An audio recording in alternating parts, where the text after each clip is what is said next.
Warahmatullahi wabarakatuh. Saya dari kelompok 7 mau mempresentasikan kelompok saya.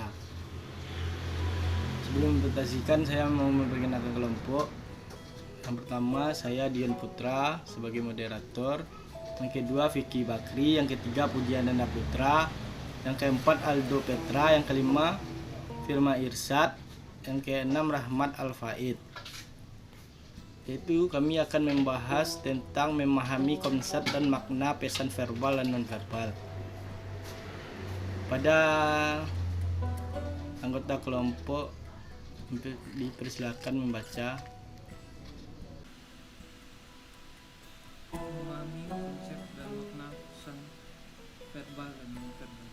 Komunikasi verbal atau verbal communication adalah bentuk komunikasi yang disampaikan komunikator kepada komunikan dengan cara tertulis, written, atau lisan atau oral. Semua jenis simbol yang menggunakan satu kata atau lebih. Semua jenis simbol yang menggunakan satu kata. Assalamualaikum warahmatullahi wabarakatuh.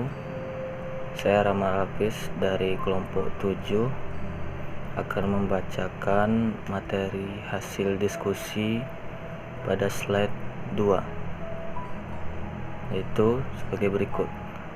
Kata dan makna terbagi atas 3 bagian. Yang pertama, pengertian kata. Yang kedua, pengertian makna. Yang ketiga, sifat-sifat makna. Pesan nonverbal, komunikasi nonverbal. Nonverbal communication menempati porsi penting.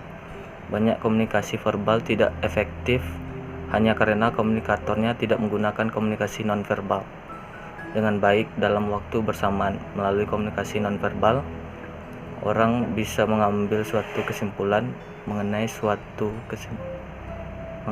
kesimpulan tentang berbagai macam perasaan orang, baik rasa senang, benci, cinta, kangen, dan berbagai macam perasaan lainnya. Kaitannya dengan dunia bisnis, komunikasi nonverbal bisa membantu komunikator untuk lebih memperkuat pesan yang disampaikan sekaligus memahami reaksi komunikan saat menerima pesan. Terima kasih. Assalamualaikum warahmatullahi wabarakatuh. Saya akan melanjutkan menafsirkan pesan nonverbal. Definisi harfiah komunikasi nonverbal yaitu komunikasi tanpa kata-kata merupakan suatu penyederhanaan berlebihan.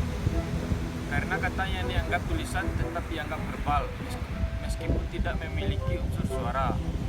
Stanford dan Angelo berpendapat bahwa bila kita membedakan verbal dan nonverbal dan vokal dari non-vokal, kita mempunyai 4 kategori jenis komunikasi.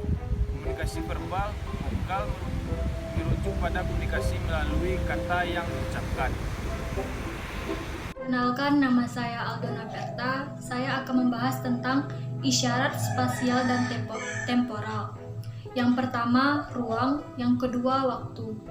Isyarat-isyarat visual terdiri dari 5. Yang pertama, ekspresi wajah.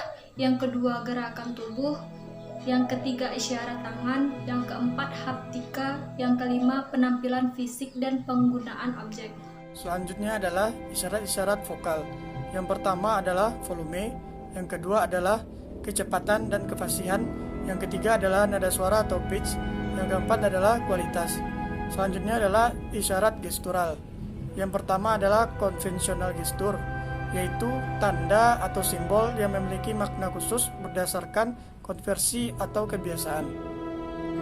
Yang kedua adalah deskriptif gestur, yaitu tanda atau simbol yang melukiskan atau menggambarkan ide-ide yang dikomunikasikan. Yang ketiga adalah afektif gestur, yaitu gerakan tangan dan lengan yang menunjukkan perasaan atau emosi. Itulah hasil diskusi kelompok kami. Apabila ada kesalahan dan janggal mohon dimaafkan. Wabillahi taufik wal hidayah. Assalamualaikum warahmatullahi wabarakatuh.